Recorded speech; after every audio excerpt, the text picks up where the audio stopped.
Welcome to the Midwife Pip podcast. Today we're talking about something that affects so many women, yet often isn't discussed openly enough during pregnancy, and that is perineal tearing during birth. Now, many expectant parents know that tearing can happen, but what they may not realise is that not all tears are the same. For some women, the biggest challenge isn't the injury itself, but feeling unprepared for it. And I get so many women postpartum, especially if they've not had the right antenatal education, in depth enough, but postpartum, feeling really disappointed about the fact that they tore. And I have women that could be a grade 1, and they feel disappointed that a grade 1 happened. Many women tell us they wish they had more information before birth, a better understanding of their options, and more support afterwards. So today, I'm joined by specialist pelvic health and exercise physio, Aby Tobin. And we're exploring what makes tearing more or less likely, what women can do during pregnancy and birth to help protect their perineum, how severe tears are identified and treated, and what recovery should really look like. I have so many women who will not talk about their birth or the symptoms that they're getting, the tear that they've got. I've not let him look. We've not had sex in a very, very long time. Not because I don't want to, but because I feel so embarrassed about what it looks like now, and I don't want him to see it like that. So whether you're currently pregnant, supporting someone who is, or working with families in the perinatal space, this is an important conversation about informed choice, realistic expectations, and ensuring that women really have the knowledge and support that they deserve.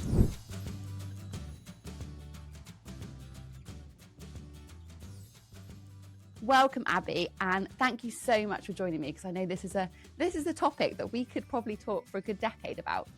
Absolutely, yeah, I definitely could.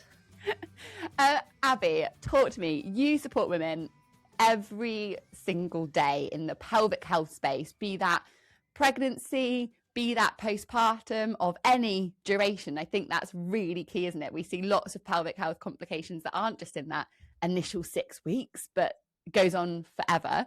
How well do you think women in pregnancy understand their female anatomy? We're going back to basics to start with. So I think there's a really wide range, and I think it starts from childhood. I think it starts from your family, your parents, how open those conversations were at home, what language your family used to describe your vagina, your vulva. If you were shut down whenever you had a problem in that area and said, this area is feeling uncomfortable with whatever term you use. And I think kids who are shut down on that, therefore think the whole area is quite taboo. And therefore, when you're then confronted with, I've now got to think about my vagina because I'm pregnant, I'm about to give birth, people are going to ask me a lot of questions about it. People can be very disconnected from the area. They won't know the basics of their own anatomy. The idea that they'd have ever have got a mirror and looked down there to know what it looks like as a starting point is completely taboo to them. And then also on top of that, they wouldn't have ever felt the area potentially. So they therefore don't really know from pre-pregnancy to then the changes that happen in the vulva and the vaginal tissues through pregnancy, and then definitely postpartum if we've had a vaginal birth. They don't know what their normal is. And I think that's one of the biggest barriers of women kind of accessing the right support and care from like the very get-go, is the fact that they don't really want to engage with that area until there is a problem they can't ignore anymore. Yeah, such a good point, Aby. And if I think back to like my childhood, I remember when like sex education was in PHSE, as it used to be called back in the day. And like my parents took me out of it because it was like this idea of you're, I don't know, however old, 11 or 12, like we shouldn't be talking about vaginas and sex and all of this stuff. It was that like, I mean, ironic, I went on to become a midwife, but it was that like that secrecy around like our reproductive organs and around talking about vaginas and like you say, it's part of our body, and yet so many women don't know their norm. And that's a shame from just a female empowerment perspective, but also when we look at health conditions around the vagina, it's really important from a safety perspective that we understand our norm in the same way we need to with our breasts and, you know, our eyesight and all of those things. Like it plays such a huge role in our health as females. Definitely. And there's so many changes that happen in the pregnancy alone. And I Yeah. think we talk much more, and we're going to talk about the actual tearing today, of what might happen with a vaginal birth. But even through that pregnancy, one of the things we don't talk about, how much vaginal discharge you suddenly get. Like, Yeah. I remember having to wear pads. I wasn't leaking urine. It was just the sheer volume of vaginal fluid coming out of me, particularly in that second, third trimester. And it's those sorts of differences that, you know, I completely understand that women will then come into clinic and say to me, I think I might be leaking, but I'm not sure. I don't know if it's urine or not. You know, have you smelled it? Have you felt the consistency? Oh no, why would I do that? You know, well, to investigate it. Oh, I wouldn't, well, I'm not going to touch the area. You know, and it's the same when we get to, we'll talk about perineal massage, I'm sure, as part of this. But, you know, the thought of having to put your finger on your perineum, again, people go, oh no, I don't like that. And it acts as a real barrier to actually caring for your perineum and caring for your body through a pregnancy and postpartum if you can't even engage with it. So getting comfortable with that as a very starting point, as a starting point of your education in pregnancy or postpartum, if that's where you're coming to us on your journey, is, can we get familiar with this anatomy? Can we label it? Can we use the correct terms for it? If you can't do that, if you cannot look in the mirror and say, I have a vulva, then do it. Like, go and practice that. Practice touching the area. Like, when you wipe yourself after you go to the toilet, instead of just, you know, oh, I'm just wiping it and I'm going, touch the area. Like, as you wipe it, oh, that's more of my vaginal opening. Oh, when I come up, it feels like this. Oh, that feels a bit different there. The different sensations that you can get from that area. It's not taboo. It's just your body. It's just your body. And I think women who have had that experience of maybe not being comfortable with it, when you get to pregnancy, postpartum, it's maybe the first time they've had to deal with that area in a non-sexual way, because there's a lot of sexualization of the vulva, and that is for sexual function, you know, that's what it's there for. Okay, it's one of its functions, but it's also your bladder, your bowel function. It acts as that support to your organs underneath. And when it's all working great, and we don't have to think about it, especially for most pre-pregnancy, we kind of forget that it's got those functions. Obviously it does, because you're going for a wee and you're going for a poo, but you don't have to think about it. Whereas then all of a sudden, if you have any tears or through the pregnancy any issues, you're then faced with this idea of, oh, hang on a minute, it's also meant to keep my wee in, but I've only ever known it in this sexual context before. So it can feel inappropriate talking about it, because that's the only frame of mind you talk about it in, is sexual function. But it's not. It's got all these other functions. It's not, the vulva isn't inherently sexual in a medical context. It's just one of its functions. And I think, again, that's something that women maybe don't fully understand about their anatomy down there. Yeah, it's so true, Abby. And I think, like you were saying, the difficulty of us kind of not really understanding our body, not knowing our body's norm, and then sort of the first time we explore it is when there is a problem or a symptom that maybe is linked to some idea of shame or uncertainty about our body or lower confidence. It almost reinforces that idea of shame around that area, when actually if we understand our norm and the changes that happen in pregnancy, when there is a symptom that we might need some support with, which is enormously common, it allows us to know what's normal and what isn't, so we don't have these big delays in actually accessing support. But it allows us to do that, and I know we'll talk about this because it's a big passion of ours, but that preventative work to try and stop us ever getting to that place of problems. And I think understanding the changes that happen in pregnancy is enormous, because remember having a conversation with someone recently about how enormous the vulva can become in pregnancy, and she was like, my underwear suddenly are like eating my vagina, like what is this? And like understanding those changes, because I mean, I'm for sure my vulva trimester 1 and trimester 3 looked like it was from someone completely different. That's for sure. Yeah. And again, and people will start panicking, right? And it's like, have I already got a prolapse? Because if you don't know the difference between your labia and the difference between like what, you know, the vaginal opening and how that looks. I get women postpartum who are convinced they have a bladder wall prolapse, absolutely convinced. They've seen, this is not just one woman, this is multiple women who are, you know, they've seen multiple healthcare professionals and all the other professionals go, there's no prolapse here. They come to me and like, I think they're lying to me. I just want to know the truth.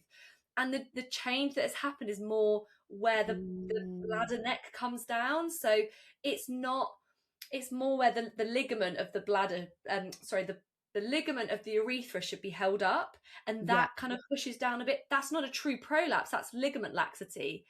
But because they don't know what it looked like before, and you know, they probably always had that slight like bulge because it's just their anatomy, a more prominent pubic bone maybe, I don't know, but they suddenly look at it postpartum, they go, oh, I've got a prolapse, because they don't see a lovely, like, I don't know, narrow, just up and down kind of area of their vagina. It's like, well, no vagina looks like a model. Like everyone's going to have differences, everyone's got these anatomical differences between them. So if you don't know what your normal was before, you therefore don't know what's changed. Absolutely. It makes so much sense when we kind of break it down, doesn't it? And off the back of that, Aby, what do you wish that women did know ahead of time about their perineum and pelvic health? What's that missing thing that you see? Oh, it's a good question. I think what we've already discussed in terms of that lack of knowledge of just what their norm is one of the biggest ones. And then I think it's also, I think from a pregnancy perspective, people going into a pregnancy specifically, thinking that if they do XYZ, they will be able to reduce all risk of having any problems with their perineum. And it's that expectation that I think needs to be set, because so many women think, oh, well, if I do the perineal massage, and I've seen this influencer say use this device, or, you know, if I just get my breath techniques right, I loved your post today, if I just do the breathing and this, then I don't want any tearing. That's my main thing. I don't want any tearing. And I think again it's knowing what the norm is, the expectations are, and the fact that if you have a vaginal birth, you are a first-time mum, or it's your first vaginal birth. If you're having a vaginal birth after C-section, you are likely to tear. You are more than likely to tear, and that's okay. And that's okay. Like, I just wish women knew that you didn't need to have the perfect water birth, vaginal birth, I breathe the baby out in order to be okay postpartum. You will get there. Okay, the timeline might look different.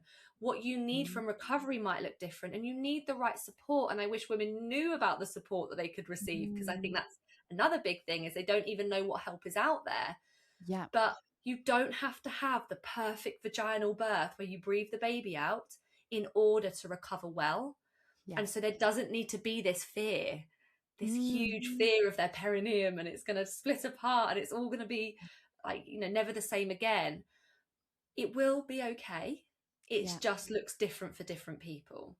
I love that. It's so, so important, Aby. And I think I totally agree that focus on not tearing is that narrative that we really need to shift, in terms of, obviously, if there was one magic thing we could all do and not tear, don't get me wrong, I'd be at the front of the line for that thing, but it doesn't exist. And I think instead, understanding what tearing actually is, because on the surface, that sounds completely terrifying, doesn't it, naturally? So I think actually understanding what it is, why it happens, and then the thing that I really encourage women to focus on is reducing the degree of tearing, so having less significant tears. That to me is the most powerful thing, as opposed to let's just try and prevent all tears, because that's a really, you know, I don't want to say unrealistic, but in some contexts it is an unrealistic expectation. When, you know, we know that, you know, 85 to 90% of first time women will have some degree of tear, but actually those tears that we are most concerned about are those third and fourth degree tears, those ones that involve some of the anal sphincter. That might be skin, that might be muscle, it might even be epithelium. And that actually is only about 3 to 7%, which is a huge range depending on where you look at statistics and how well detected they are and all of that kind of stuff. But they're the ones that I really recommend women think about. How can we try and reduce the risk of those ones? And then with that other context, recognizing, yes, tearing is really common. How can I reduce my chance of it? And how can I then improve my recovery from it? I think we've just got to this black and white place of let's try and stop ourselves tearing altogether. And actually there's this whole grey area that's so much more impactful. And I get so many women postpartum, especially if they've not had the right antenatal education and, in depth enough, but postpartum, feeling really disappointed about the fact that they tore. And I have women that could be a grade 1, and they feel disappointed that a grade 1 happened. And when we look at the factors involved in why someone might tear, especially those grade 1, grade 2s, that the smaller tears, it's largely out of their control in terms of the size of baby, the speed the baby's coming through, the position that the baby's in, and also your own anatomy. As a pelvic health physio who has seen so many vulvas, right? Including mine, Aby. I see them all the time. We are not all the same. And I cannot emphasize that enough. Even down to, so when we take measurements from where your wee pipe is, that opening at the top, all the way down to your bum hole, that's a measurement we can take where we are different. We are all very different. Some women have a much longer length. In that length, we've also got the perineal length in there. Some people have really tiny perineums, really short, and other people have quite long perineums. Some people have a much wider vaginal opening. Some people have shorter vaginal openings. We all have different pelvic shapes, literally the shape of our pelvis. There's loads of different types. Some pelvic shapes have slightly kind of more optimal outlets to let a baby through. So we are not in full control over how that baby is going to exit. There is so many things that we're not in control of, that postpartum, I never want anyone to feel shame, embarrassment, like their body let them down, because I've never met anyone in all my years of doing this and all the women I've seen where I could say that was your fault. I've never met one, because there's too many factors that were completely outside of their control. So even if you do absolutely everything right, you still might tear. The likelihood is you probably will tear if you're a first-time vaginal birth. So it's okay. Like, it really is okay. It's not your fault at all. And I think one of the things that I've always found really interesting as a midwife, Aby, is during a birth, a baby's born.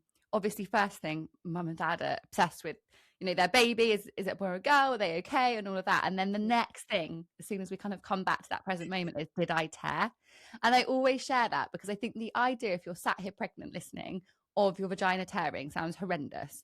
But actually, the reason I think that's such a poignant question is that it tells us that women don't necessarily feel it. I've had 2 babies. I had secondary tears with both of them. At neither time did I feel my vagina tear. It was just a case of afterwards, you've got a tear that we need to repair. And I think that's so important because it really takes away some of that fear of this awful thing that's going to happen. All of a sudden, I'm going to feel my body tear in this way and that way. And it just isn't like that. And that's where having that understanding is so important, and then understanding the rehabilitation. So it's not a case of, oh my goodness, now I've been dealt this injury and what on earth do I do, and feels really unknown and scary to me. You've got that clarity and that understanding, so it's just part of the journey, part of that recovery from everything your body's gone through. And it was my experience as well. I did not feel my perineum tearing. I had a 3rd degree tear, so I did have one of these more severe tears, and I was not aware of that at all during the birth. I was aware of the clitoral hood tear coming. So that one, there's just more nerve endings up there. Obviously it's around the clitoris. I was aware of that one. But then from a recovery perspective, that tear healed beautifully because of all the blood supply there. And then the recovery side of things, it was a 3rd degree tear that took me a lot longer to recover from. But in terms of perineal tears, I've had the same experience where a couple of women I've supported actually during the birth, one of them was going, am I tearing though? Am I tearing? Can you tell me if I'm tearing? It's like, well, you clearly don't know. Yeah, You clearly exactly. have no idea. And I honestly Exactly. think, I mean, I'm interested to know what you think about this. Mm. With the fact that we've got, in this modern day and age, with all the interventions we've got, all the medical like knowledge we now have, right? If 85 to 90% are getting a form of tearing, surely the perineum, to an extent, not the third and fourth degrees, we want to try and avoid them, but is designed to tear. Like, it's designed to make more room if that woman needs more room, in the same way as the vaginal walls are all like, it's called the rugae, so it's all like folded in there in order to stretch to allow a baby through. Yeah. I feel like the perineum is designed to tear to an extent because it heals really well. Yeah. Yeah, you're so right. And I think ultimately the alternative is that we all walk around with perineums that are sat there ready to accept a 30 centimeter head through them all the time. And that's not going to look great for us, is it? Like, No. So I think, and not to say that women that don't tear have that, I'm not saying that at all. It's all to do with that stretch and those different diameters and those different variables. But you're absolutely right. Why is tearing, given the fact that we don't necessarily feel it at that time, and with the right support it heals really well, why does it still feel like this big barrier? And I can do a poll on biggest worry about birth, and tearing is up there almost exclusively. So it is this big fear. And I think it probably really comes back to what we were talking about at the beginning, Aby, in terms of we are just so taboo about talking about our vagina and our perineum and our pelvic floor and how it changes in pregnancy, and the fact that it's getting bigger and this blood flow and we've got this discharge and all of these things we're just so worried about talking about that it becomes this taboo. And as we know in women's health, the less we talk about something, the more we keep it kind of shrouded in secrecy, the more fear exists because there's no normalization of it. And I think it's one of those things that women assume their friends aren't having tears or they haven't got any pelvic floor symptoms. And as soon as one person goes, oh, I'm seeing my physio today because I wet myself when I did X, Y, Z, and they're like, oh, who are you seeing? I've got that. Oh, so have I. It's a bit like the miscarriage conversation. It's exactly the same, isn't it? Then suddenly we have this community, but it's such a shame we have to get to that place of secrecy first, I think. Yeah, I agree. And I love Brené Brown, who's nothing to do with pelvic health. She's like a social researcher, but she researches all about emotions, but particularly shame. And shame really manifests itself when we keep it secret. That's when shame kind of takes over, and it creates this fear. And it doesn't matter what it's about, what that shame is about, but it manifests itself. And the antidote to shame is talking about it. To someone, not to everyone. Like, you don't have to go around talking. Obviously, I do. You do. But not to everyone.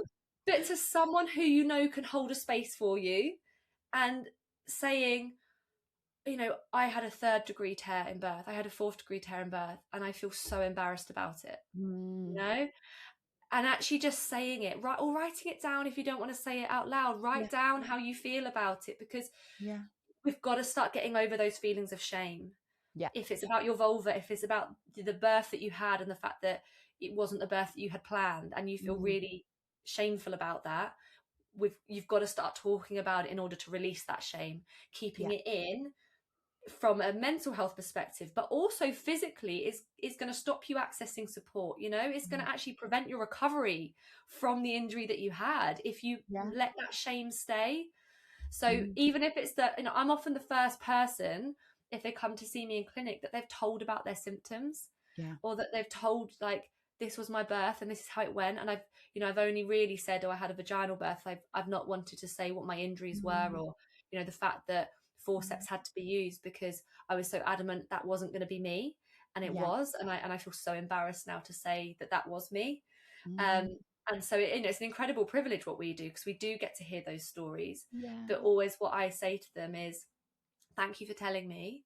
Is there anyone else you could talk to about this in your life, just to release that, like, pressure valve of the shame just a little bit, just to be honest and say, this is my experience and I don't need to feel shame about that. No, what I need is understanding and support and rehabilitation. I think The other thing that's so powerful for our generation, we're doing this in so many aspects of parenting, aren't we? And we were talking about this before we were recording, like even in terms of understanding children's behavior and our reactions to that now, and understanding how we're parenting in a really different way to how, you know, certainly I was brought up, and lots of our generation was brought up. We are doing things really differently for our children, which is amazing. But this really falls into that. Like if we're going to have, you know, acceptance of all bodies, but obviously we're talking about female bodies today, that really starts with us demonstrating that to our children, so that as 100%. they grow up, they're quite happy to talk about their vagina, their penis, their anatomy. I've got this symptom, I've got that symptom. And as they grow into adults, we then start to really feel that shift. And it starts with us, doesn't it? And we're doing it in so many other aspects of life. And I think this is one of those that's just slightly lagging behind. Yeah. And I mean, we're very focused on women, right? And taking care of that woman. But like, I've got 2 boys, I've got 2 sons. And, you know, eventually one day they may be the partner to someone who's having a baby. And it also includes our husbands as well. I have so many women who will not talk about their birth or the symptoms that they're getting, the tear that they've got. I've not let him look. We've not had sex in a very, very long time. Not because I don't want to, but because I feel so embarrassed about what it looks like now, and I don't want him to see it like that. And it does include men as well. Absolutely. My boys know that women give birth. They know that it might be through the tummy. They know it might, because I'm not having my boys having anything against C-section mums. Yeah, exactly. Absolutely. They know that my eldest knows he absolutely ripped through me. And I had to recover from that, and that was really hard for me. He knows that things happen to women during birth, and the fact that women need support with that, and that's what mummy does. She helps people with these problems. So they have no shame or embarrassment about talking about female anatomy. They have no shame or embarrassment talking about how babies might get there. My best friend's pregnant at the moment. She's married to a woman. They've got so many questions around, Mummy, you said the sperm and the egg come together. So, what does that look like if there's 2 girls? And so we talk about it. But because you don't shut down the conversation, because you don't, that's not appropriate to talk about, you don't make it taboo, that's a really good question. Let's have a talk about it. And if they do ask something that makes you go, oh, rather they didn't ask that question in front of other people, then it's just like, okay, that's an interesting question. Why would you ask that question? And usually it comes from, well, someone else at school said, and you go, okay, that's really interesting. So that's what they believe. What mummy believes is, because we have had a lot of discussions around, my friend said his mum wouldn't have a C-section or something like that, and I was like, well, it's different choices, isn't it? But you can't shut these things down. It starts with it's everyone. It's not just we need to be better at talking about it as women when we are pregnant. Like, it does start lower down, way further back. And we can be that change. It's a great time when you're pregnant, if you've got younger kids, to talk about it. Yeah. Because there's so many questions. Don't shut them down. If they ask you, how did the baby get in there? It's got to be appropriate for the age. I get that. But you can talk about the fact that an egg and a sperm comes together, and daddy has this ingredient, mummy has this ingredient. Yeah. And now they come together and it's in my tummy. You don't have to talk, if it's not age appropriate, about exactly how that sperm and egg came together just yet. But, it's opening up those questions, because otherwise they go into adulthood and you'll raise sons who do not know how to support a woman properly, or you will raise girls who feel embarrassed to share.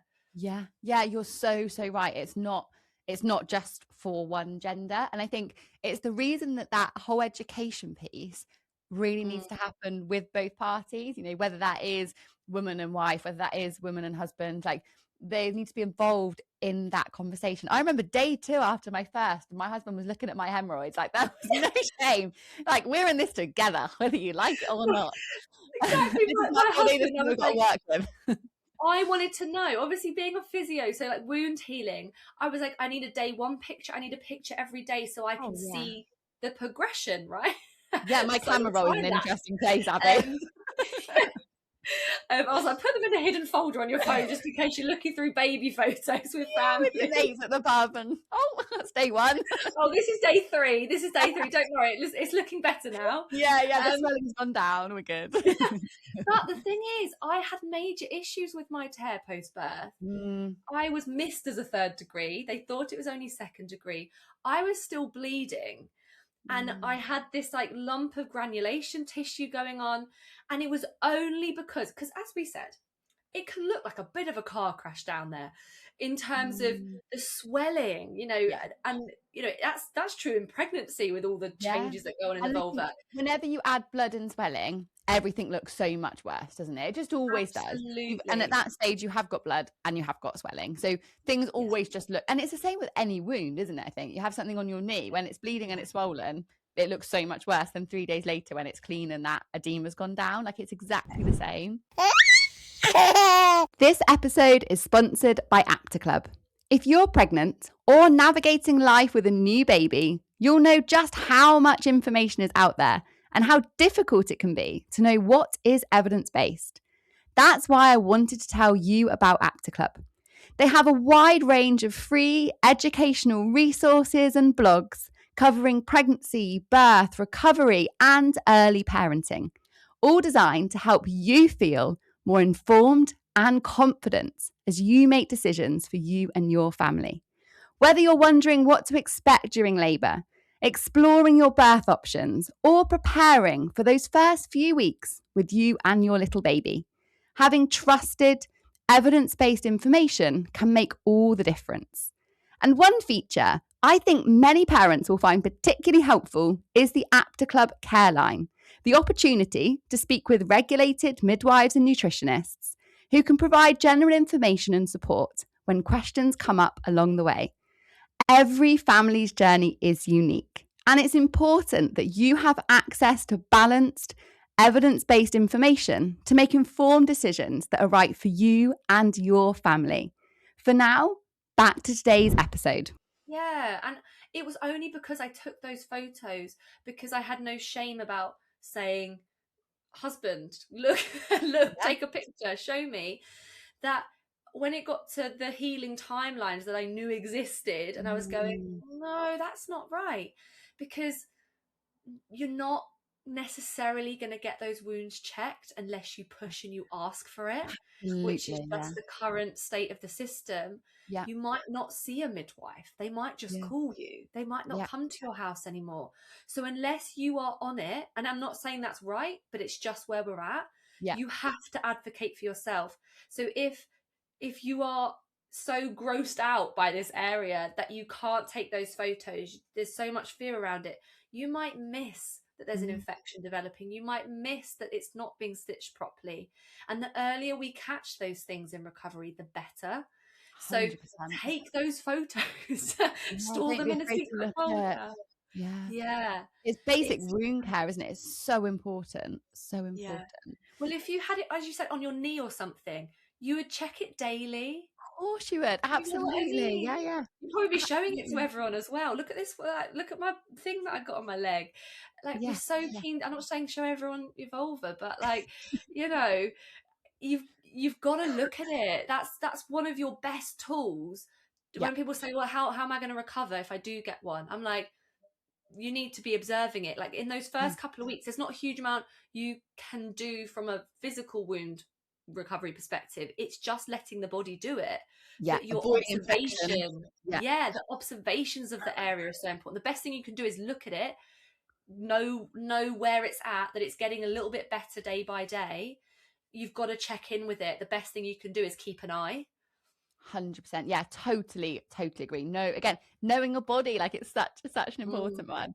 And coming back to, I'm going to say, reducing the severity of tear. We're going to move away from this idea of preventing tearing, because I think we've covered the fact that's not a helpful or most useful goal. No. We mentioned a little bit about perineal massage, which I think is a really well-known term now, isn't it? But what sort of things do you tend to recommend that women do to prepare their bodies for birth in pregnancy, Aby? Because I know one of the things we're both really passionate about is preventative work being so powerful. Yes, of course, that support afterwards is paramount, but actually doing work ahead of time is also a really good thing to be doing. Yes, yeah. So it's going in with, I'm going to do everything I can within my power to reduce my risk of the more severe tears. So those third and fourth degree tears that impact your sphincter muscles. So the muscles around your anus that basically stop poo and wind coming out when you don't want them to. Mm-hmm. They're really important muscles, and we want to try and keep them intact if possible. And there are things that we can do within our control during the pregnancy that do reduce those risks, offset risk, not remove it entirely, but do reduce it. So perineal massage, a lot of the thing that puts people off with it is either because they don't want to touch the area, or the other one is it's really awkward. We ask people to try and do it from like 34, 35 weeks, right? And it's like by that point, you got this massive bump. You're really uncomfortable. Leaning forward to tie your shoes is like a no-go. And then you get your physio or midwife saying, right, time to start massaging your perineum. It's not the most smooth of massage techniques because it's an area that isn't used to stretch either. So it's also uncomfortable. And I think people often hear the word massage, right? And they go, I must be doing it wrong because it feels stingy when I do it. It feels really uncomfortable. That's why we're doing it. Yeah, that means you're doing it right. yeah. It isn't very comfortable. So my recommendation around perineal massage is always, I say, it's not going to be comfortable. Let's talk through positions that you might find it slightly easier in, because everyone's slightly different with that again. Different anatomy, right? Some people got longer arms, longer torsos. Like we are different. I quite like on the toilet because you can get your hand underneath. And it's also a time where we are sat down not doing a huge amount else. So once you've gone to the toilet, you've wiped clean, then have your little bit of like, I mean, I get people to use coconut oil. I love a bit of coconut oil. Doesn't have to be some of the fancier oils. If you want to buy them or someone gets it for you as a gift, great. But if you just want to get some coconut oil, put it on your fingers, and then you're just going to put your hand like round your bump like you were just wiping. So if you can wipe your vulva after you go for a wee, you can do perineal massage on the toilet. And then it's just putting gentle pressure on that perineum, a little bit of stretch, a little bit of back and forth, fingers slightly inside the vaginal area. I think one of the barriers to it is that we overcomplicate it as medical professionals. And I do get the how-to videos. I've done one myself, because sometimes people want to feel like they're doing it properly. Yeah, of course. To be honest, it doesn't really matter. It's not an exact technique. If you don't use two fingers and then stretch apart and you use one finger back and forth, I don't really care. If you're feeling that gentle stretch, you're stretching those tissues. That's the aim, isn't it? To increase that elasticity. Absolutely. And so one of the barriers, I think, is that people think they're doing it wrong. They don't think they're doing it right. It's too complicated. I don't know how to do that. And it's like, look, massage, I know we say massage, but it's not meant to feel nice. And because it's not nice, we've also got to start off with a very reasonable amount. And again, in the research, we have to make things specific, right? So that we can then analyze the results and know that all women were doing this. It's all measurable. Absolutely. In reality, I'm more worried about it being achievable for a mum than getting the prescription of your perineal massage as it was in the research. Like, I think we're missing a point there. I think I just say to them, look, put a bit of coconut oil there every other day, or like when you see it, put a little bit on your fingers, and I just want you to start with 10 seconds. Like almost the same length of time as you would to wipe when you go for a wee, all right? Until you feel that bit of a sting and a stretch. Then get up, move on with your day. Then the next time you do it, could you count to 15 instead? So we just slowly up it. Because I think, again, people go, oh, I've got to do this for 2 minutes. 2 minutes is a really long time when you're pregnant and you're sat on a toilet and you're reaching around. It's a really long time. Again, Mum. It's really unachievable. So whatever is like reasonable for you to get in, I kind of say to them, do you feel like 10 seconds is achievable? And most people go, yeah, I can do 10 seconds, right? okay, well, let's start there. Someone else might be like, oh, I think I could do 30 seconds. I can put my stopwatch on my watch and I'm going to do 30 seconds. Okay, great. Let's do 30 seconds. Yeah, meet your body where your life's at. 'Cause I think sometimes we really Yeah. have these ideas of it has to be this perfect way, and then we don't do it at all because that's just not achievable. So it's not, and so much of this space is this, isn't it? But it's just not all or nothing. It's about figuring out what you can do, and any bit is better than none. Absolutely. And what I say to women, I say, is it worth doing? Especially first time mums. And I say, look, think about the size of your vaginal opening right now. The size of the baby's head is going to be about this big. That's obviously going to stretch the area and is likely going to cause a bit of tearing.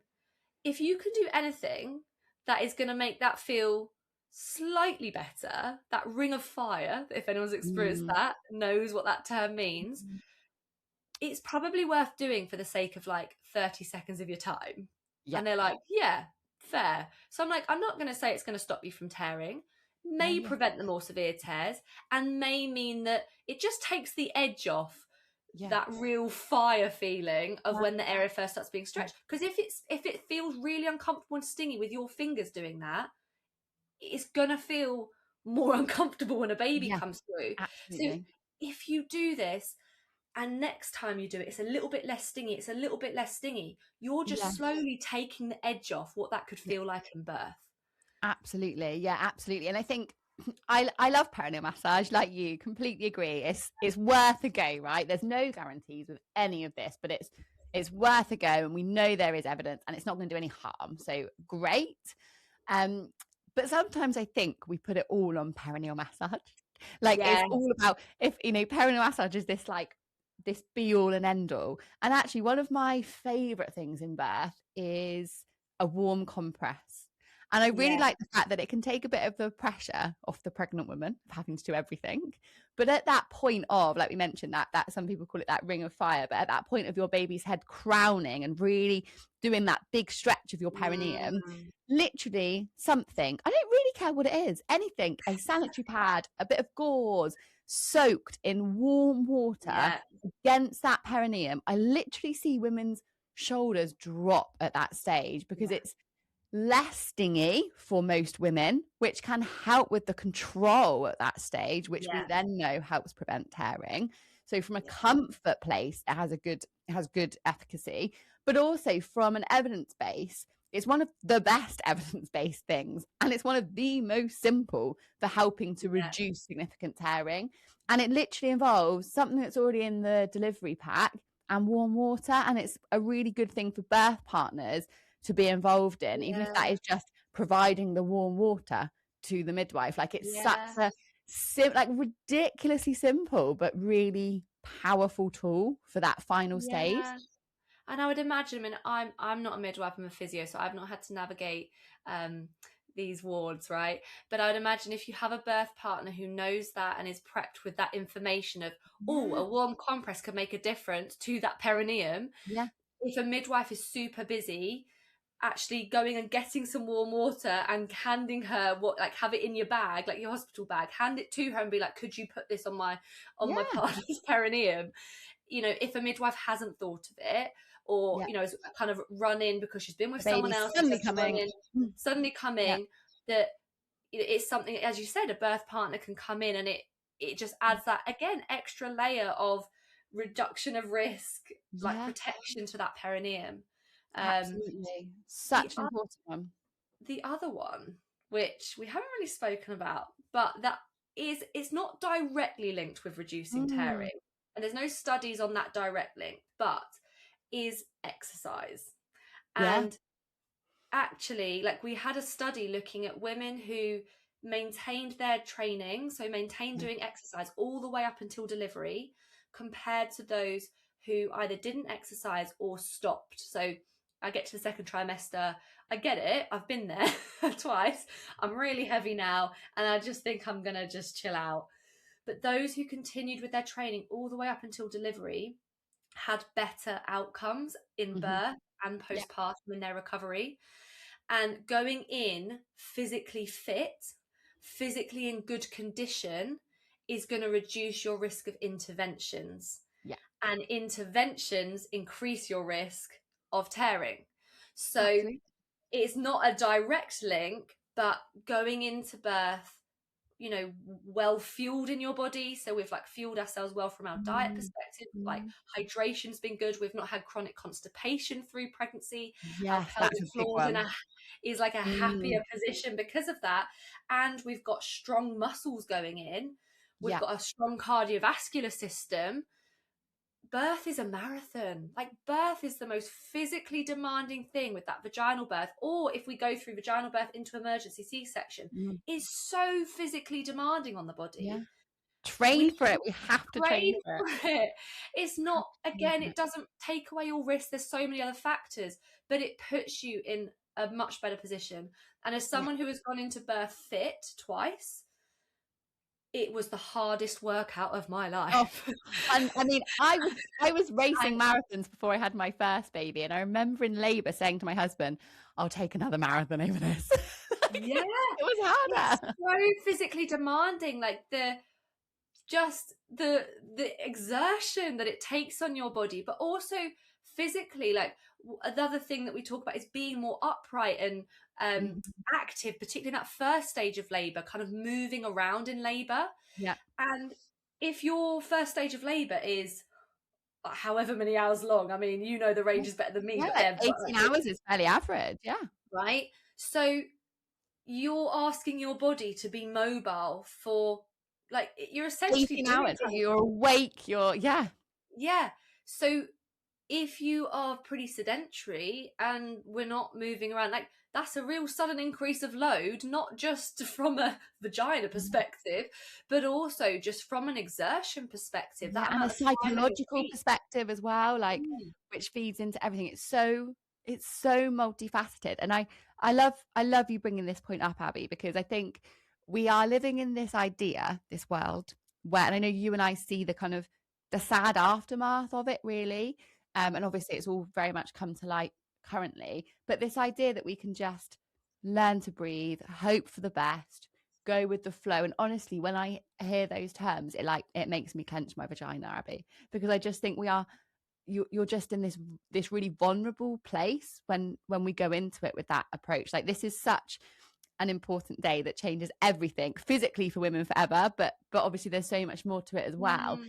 And going with the flow almost never ends well. Like, actually understanding your body, being informed, feeling capable, feeling powerful is going to be so much more helpful than just reading someone else's story and going with the flow. Yeah, and I from my personal experience, it took me a really long time to talk about not my birth, it was my injuries that I had afterwards, because I was that person in my first pregnancy who thought I had it sussed. Yeah. I did do some antenatal classes. I did have to tell the teacher of these classes that the pelvic floor didn't push the baby out.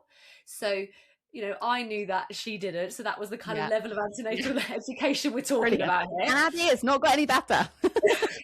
And I remember standing there holding hands in a circle whilst we talked about ways to stop a baby crying. None of that helped either. Doing some, like, we were wriggling our pelvises around, like in the spelling out our names with our pelvis, because that can help in birth. I didn't do that in birth, I tell you. I was way too preoccupied. So I went in with this idea that I was a physio. I had done some antenatal classes. I knew about, there's a first stage of labour, there's a second stage of labour, and then I deliver the placenta. And I thought I had the facts. I thought I knew about what birth was going to look like. I had written down that I'd really like a water birth and no intervention. I'd done that one, tick box. But you know how much I love that kind of birth plan, Aby. I'm sweating with you saying it. I know, but that was me.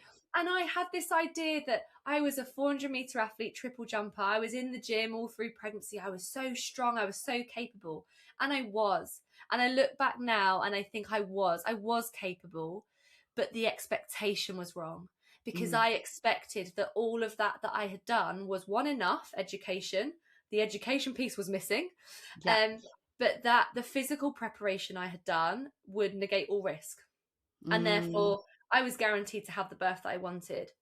And therefore when it didn't go my way and I was pushing for a really long time, the doubt creeps in, and you're going, but I did everything right. They asked me to get out of the birthing pool. Why are you asking me to get out? I did everything right. You know, and those thoughts in that moment of panic are so unhelpful. And then after all that pushing and finally getting the baby out, to then be told you've got multiple tears, get one that wasn't diagnosed properly, so wasn't stitched properly, to then have the fecal incontinence.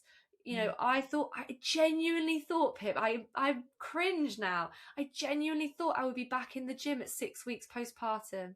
I thought I would be that person. I could barely leave the house at 6 weeks because I didn't know if I was going to poo myself or not. Yeah. You know? And I had so much shame around that. Yeah. And I just think, why did I think that a water birth and breathing the baby out was the only option on the table? Yeah. Why did I think that? Yeah. With everything that I know now. It's such a mad one, isn't it? It's such a mad one. It's so easy to fall into that trap, I think, because we almost don't want to unpick that stuff that we don't really want to happen to us. So it's easy to kind of shut that away. Yeah, it's really uncomfortable. But now when mums come into clinic and they say to me, oh, I'm doing X antenatal classes, I say, have you considered doing something else? You know, have you considered arming yourself with a bit more information? Oh, I've read some hypnobirthing books. Okay, that's fantastic. Have we also thought about what a C-section might look like? Well, no, because I don't want a C-section. Well, you might get one. That might be what happens. Let's do the uncomfortable work now, so that if those options are presented, you can navigate them well. And I think we're in complete agreement on this. That antenatal education is not about trying to empower a mum with the idea that she can have the birth that she wants in her head right now. It's to empower her that she will navigate the birth that develops. Absolutely. And I think that's the game changer. And I know, you know that one of the things I'm always teaching in the program is we need to plan for the births that we don't want. Those plans are going to be so much more helpful than the birth that's really straightforward. They really need to plan for that one. The birth that we don't want, they're the ones to plan for. And tearing almost exclusively falls into that, because obviously everyone would rather not tear, wouldn't they? Like, that's common sense. So it really, planning for that really falls into it. And I think part of planning for that and around tearing has to be understanding that postnatal recovery and kind of optimizing that.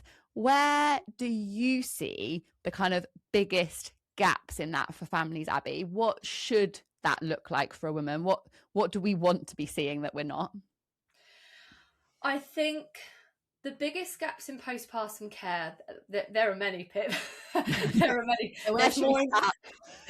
There's more in postpartum than there are in pregnancy. And I think, again, people go, oh, we need to improve pregnancy. I'm like, if we need to improve pregnancy, we need to improve postpartum more. Yeah, absolutely. The biggest thing is accessing support, knowing the support that's out there. Yeah. Because you go through pregnancy and you've got your antenatal appointments, they're established, they're booked in. Postpartum, other than a 6-week check, which is essentially, is there anything that is going to make you keel over this very minute?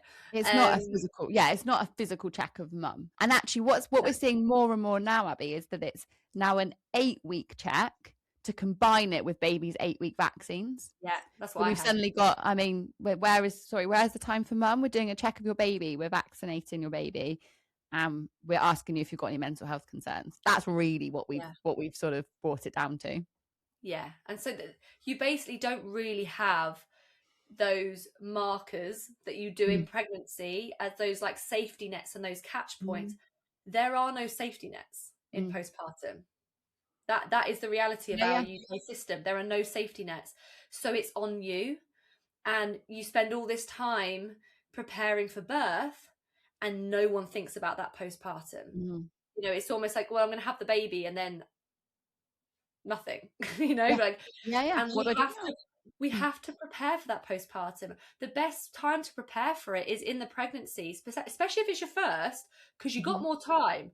You might not Yeah. think you do right now, but you do. You've got more time and more Absolutely. headspace to think about it in pregnancy than you do when the baby's there. So, as you said about planning for the bits that you don't want, plan for the Mm, fact that if I do have a C-section, what's my plan for not driving for this length of time? yeah. If I do have perineal tearing, do I need to get like a donut ready? You know, leave it in the pack and so you can send it back if you never needed it. But Yeah. buy a nice cushion to sit on for that perineum to feel more Yeah. comfortable. Make sure that you've got coconut oil or like massage oil for if you do at 6 weeks postpartum, you can start massaging your perineal tear.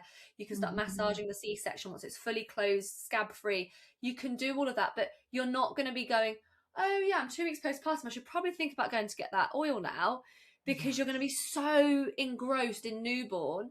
Prep for it Mm, before. Coconut oil you can use in cooking. You can use it in all sorts. You can use it for baby massage. It will never go to waste. yeah. Just get some and put it by the toilet. So then it's there. When you get to 6 weeks, you'll see it and you'll go, oh yeah, I can start doing that now. It's any Definitely. barrier to starting your care, you need to sort earlier on if possible. Absolutely. And Absolutely. I think the other thing that always comes to mind is that because we've got this whole 6 to 8 week check, and it's always been framed as this like medical check for now you can return to normal Mm, life, is that women almost delay thinking about their recovery until that point. Those absolutely.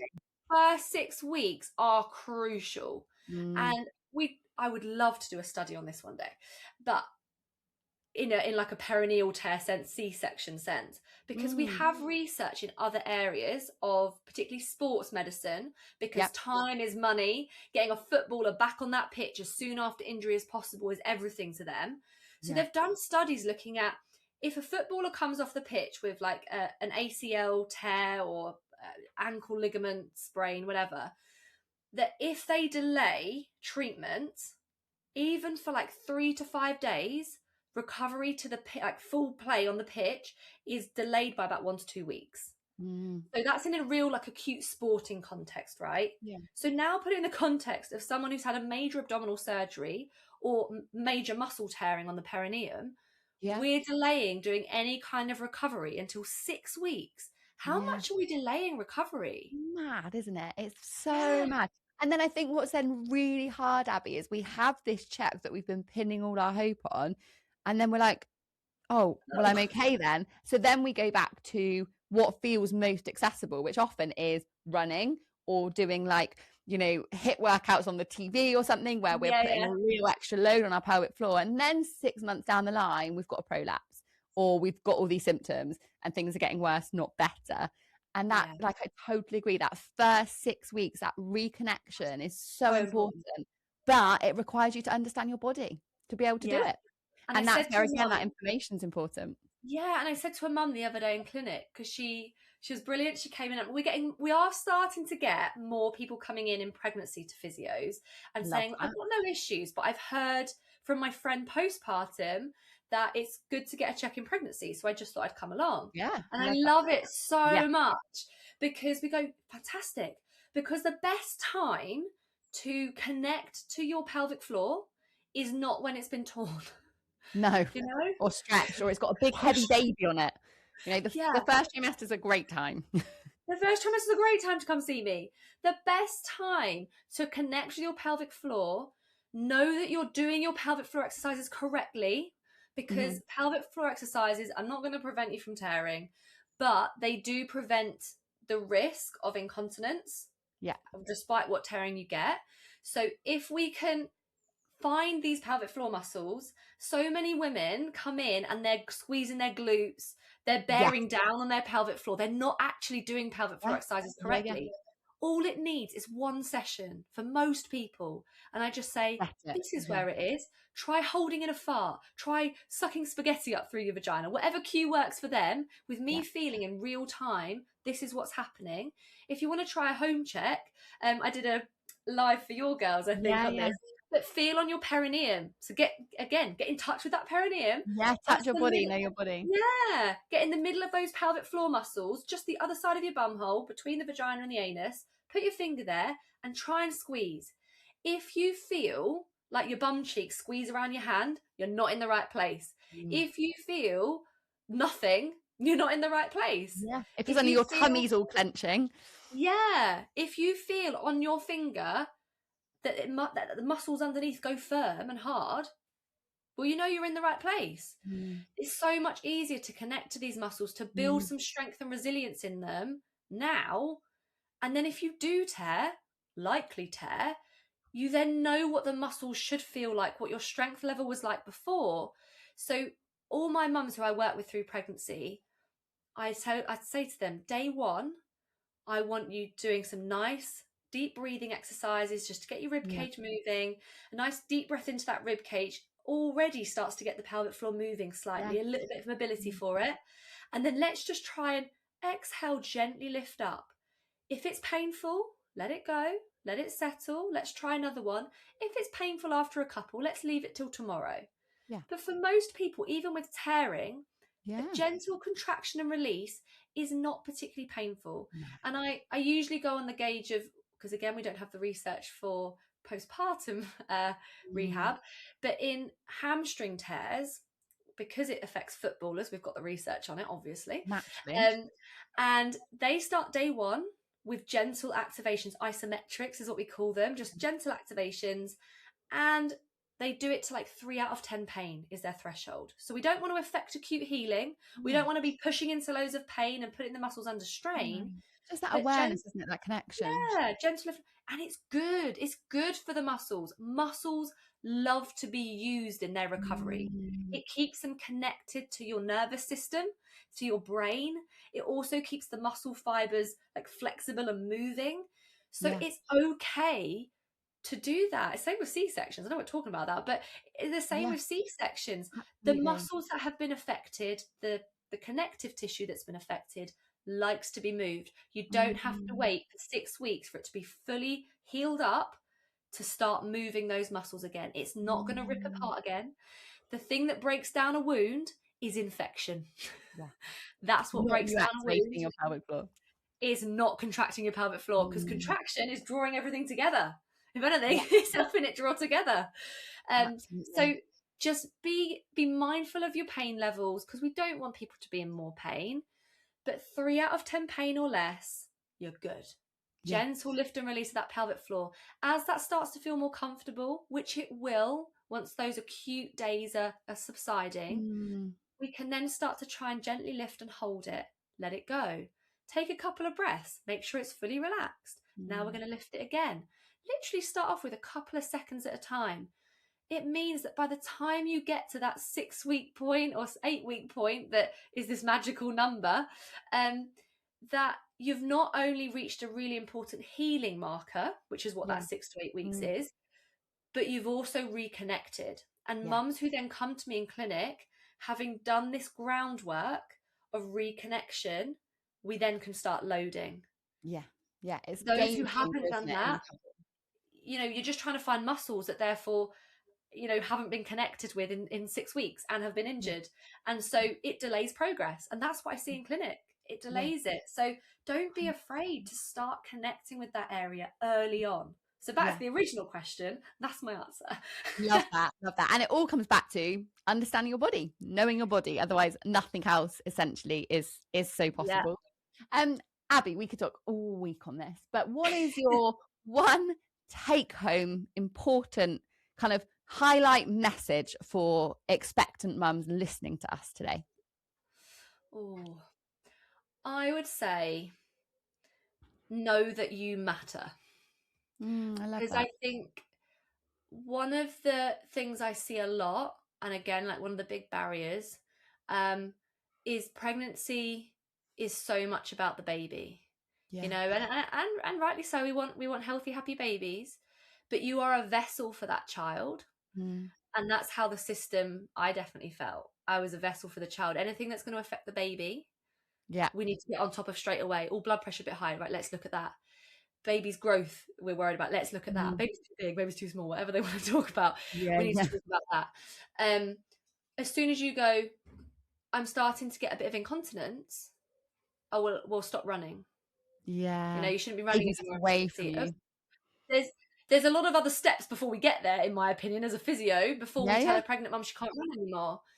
you know, and so as soon as there's a problem with mum that doesn't affect baby, that you have to push for it, you have to advocate for yourself. The system doesn't really listen to problems for the mum that don't affect baby, in my experience. And then postpartum, you're not a vessel anymore. Baby's there. Baby's got all their health visitor checks, and there's no safety net for you. And I know this little bundle is like the most important thing to you in the world, and my baby was as well. Both my babies were, but particularly in that first recovery where I had a lot more injuries, I didn't access support particularly well because I was so focused on my baby. And honestly, I don't think the light bulb it was about 7 months postpartum, the light bulb of I matter too, and I've got to be okay. Yes, my baby needs to be okay, but I matter. And my health matters. My long-term outcomes matters. It's not just about now, it's about 10 years time, 20 years time. I need to get strong and the right support. Yes, because I want to be a great mum, but also because I matter. And we're allowed to make space and priority. And it's okay to, you know, spend an hour to go to the gym, like, and because you need to be strong. It's okay to go and make that call to the GP and take up their time because I've got a problem that's still going on. I matter. And I think so many mums forget how important they are, how integral they are to the family unit, but also just their own person, their own identity. You have to find your identity again post-birth. You're not just mum. And it's not, I thought it would be like a just adding on of, oh, I'm this person and I'm just adding on mother to my identity. It's not. Your identity for me got completely smashed apart, and I was mum, and that became my identity. And then I had to pick up the pieces of, no, I'm also a physio, and I'm also an athlete, and I've still got that athlete brain, and I'm also a friend, and I'm a wife. And you have to piece those other bits into this lovely mishmash, imperfect identity. But that's what makes up you, and mum is just a part of that. And if you make your whole identity mum, you lose yourself in that. And physically, mentally, that's not good for us. So that would be my key thing, that if I could go back and tell myself that, it would be you matter. You matter. Aby, that's such a beautiful way to finish our conversation. Thank you for the work that you're doing in the women's health space, because my goodness, we need to shout it from the rooftops. It is so important. So thank you for your time. Oh, you're so welcome. I've loved it.